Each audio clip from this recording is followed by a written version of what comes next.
तुझी बहीण म्हणून सांगते, तुला ऐक, तुझी बहीण म्हणून सांगते, काळजावर हात ठेव, डोळे बंद कर आणि एकदा तुझ्या बापाचा चेहरा आठवताय, एकदा बापाचा चेहरा आठव. ज्या ज्या वेळी एखादा पोरगा तुझ्यावर खूप प्रेम करतो असं तुला वाटतं ना, त्या त्या वेळी लहानपणापासून तुझ्या बापानं तुझ्यावर किती प्रेम केलं ना, हे प्रत्येक प्रेमाचे क्षण आठव. मला सांग ना ताई, तू इतकी स्वस्ती आहे का ग? तुझं चारित्र्य इतकं हलकं आहे का? तू 10-5 रुपयाच्या डेअरी मिल्क साठी आणि 20-25 रुपयाच्या पाणीपुरीसाठी स्वतःचं चारित्र्य विकायला निघतेस. आणि ताई, तू इतकी स्वस्त आहेस का ग?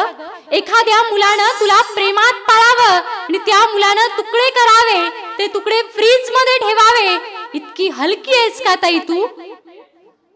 ज्या ज्या वेळी तुला असं वाटतं ना की हा मुलगा माझ्यावर खूप प्रेम करतो, पिक्चरचे डायलॉग, पिक्चरच्या हिरो स्टार की हेअरस्टाईल करतो, खूप मोठी महागाच्या बाईकवर मला घेऊन फिरवतो, त्या त्यावेळी ना तुझ्या बापाचा रियल हिरोचा चेहरा आठव.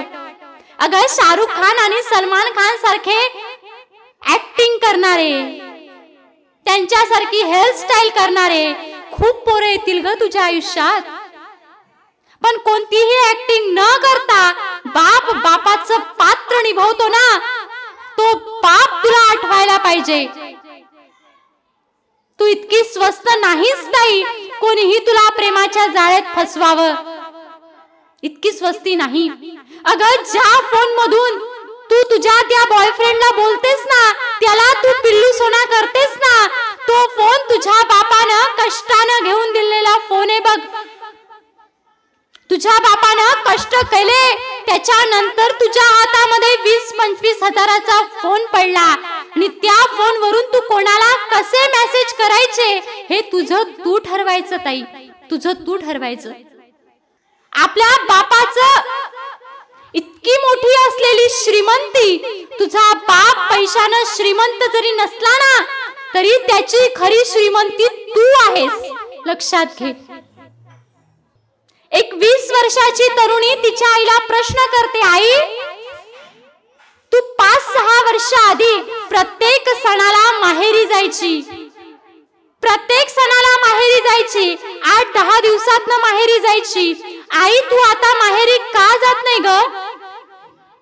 त्यावेळी आईच्या डोळ्यामध्ये पाणी आलं आणि आई उत्तर देते की ज्यावेळी मी 5-6 वर्षाच्या आधी माहेरी जायची ना, आणि माहेरी गेल्यानंतर घराच्या अंगणामध्ये मला माझ्या आबांची चप्पल दिसायची, ती चप्पल मला दिसायची आणि मी गेल्यानंतर आबा असा आवाज दिल्यावर माझे आबा धावत यायचे, हातातल्या पिशव्या घ्यायचे आणि मला लाडानं बसवायचे आणि आईला आवाज द्यायची, अगं ही आली बघ, आपली लेक आली बघ, किती दिवसानं आली बघ.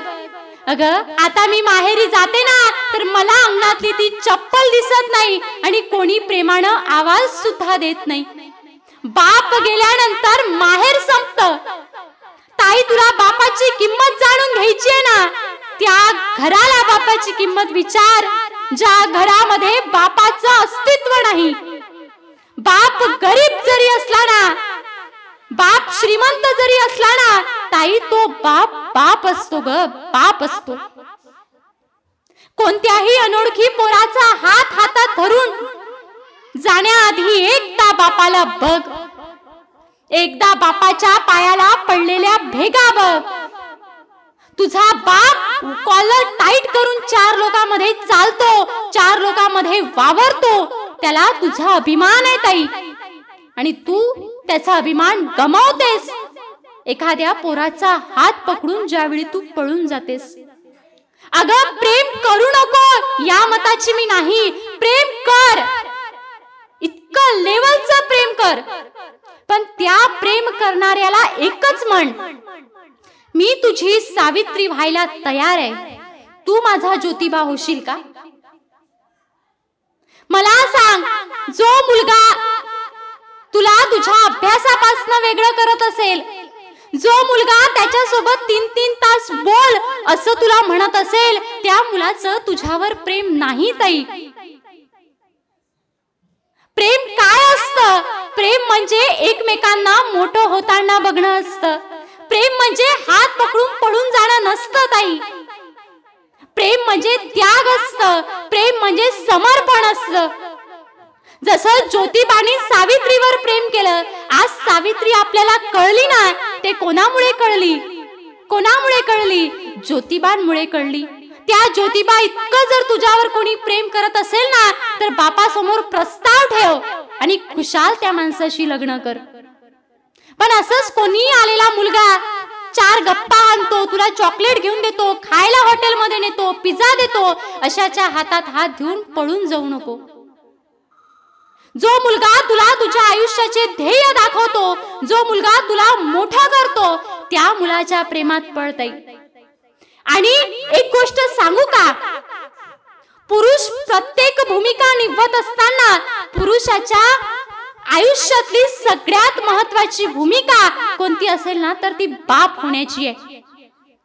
तुला बाप समजून घ्यायचंय ना, त्या घरात जा ज्या घरात बाप नाही. त्या घराला विचार बाप काय असतो, त्या लेकरांना विचार बाप काय असतो. ज्यावेळी प्रत्येक सणासुदाला सण येतो आणि इतरांची पप्पा येतात, त्यांना हात धरून घेऊन जातात, कपड्याच्या दुकानात घेऊन जातात, काय पाहिजे ते घे म्हणतात.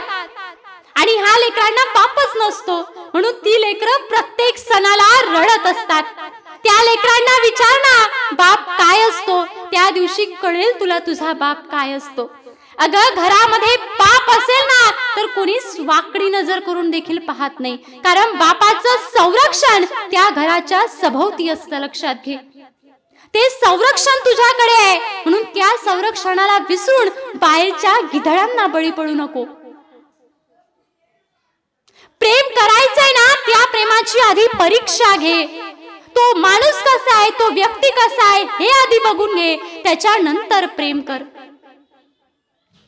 आणि तुला जायचंच ना पळून एखाद्या मुलाशी, तर जाण्याआधी फक्त झोपलेल्या तुझ्या बापाचा चेहरा बघ, त्याचा संघर्ष आठव, त्याचे कष्ट आठव. ज्यावेळी इतरांचे बाप कडक शर्ट घालून इकडे तिकडे मिरवत होते, नवे कपडे घालून मिरवत होते, त्यावेळी तुझा बाप साधं सुधं शर्ट घालून मिरवत होता, कारण तुझा बाप नव्या कपड्याचे पैसे तुझ्या शिक्षणाला लावत होता. ज्यावेळी हा समाज तुझ्या बापाला बोलायचा की अरे मुलीचं लग्न करून टाका, मुलींना शिकवून काही होत नसते, त्यावेळी तुझा बाप छाती फुगवून सांगायचा माझी मुलगी शिकणार, मोठी होणार, डॉक्टर किंवा इंजिनियर होणार. हे स्वप्न तुझ्या बापाचं आहे ताई. ते स्वप्न तुझ्या डोळ्यापुढे आलं पाहिजे पळून जात असताना. ज्या ज्यावेळी तू थकतेस, ज्या ज्यावेळी तू हरतेस ना, त्या त्यावेळी एकदा बापाचा चेहरा बघून घेत जा. बाप होणं सोपं नाही. बापाची चप्पल आपल्या पायात व्हायला लागली म्हणजे बापाच्या वेदना, बापाच्या संवेदना आपल्याला कळायला लागल्या असं होत नाही. असं कधीच होत नाही ताई. बाप हा बाप असतो, त्याला उपमा देण्या इतकं शब्दाचं सामर्थ्य नाही, आणि माझ्यासारख्या शब्द दरिद्रीकडे इतका मोठा शब्दच नाही की मी एखादी उपमा बापाला द्यावी. बाप कोणाला कळत नाही, आणि म्हणून बाप हा इतरांना कठोर वाटतो, स्ट्रिक्ट वाटतो. बापाचं संरक्षण कळत नाही, कारण बाप हा बापाच्या भूमिकेत असतो. बाप हा त्याच्या भूमिकेत असतो, आणि त्याच्या भूमिकेत असताना तो लेकीला वाढवत असतो, तो लेकीला घडवत असतो, तो लेकीला मोठं करत असतो. तुला प्रेम करायचंय कर, पण फक्त एकदा बापाला आठव आणि त्याच्यानंतर प्रेम कर. आपल्या बापाची मान आपल्यामुळे कधीच खाली जाणार नाही ना, ही जाणीव ठेव आणि त्याच्यानंतर प्रेम कर.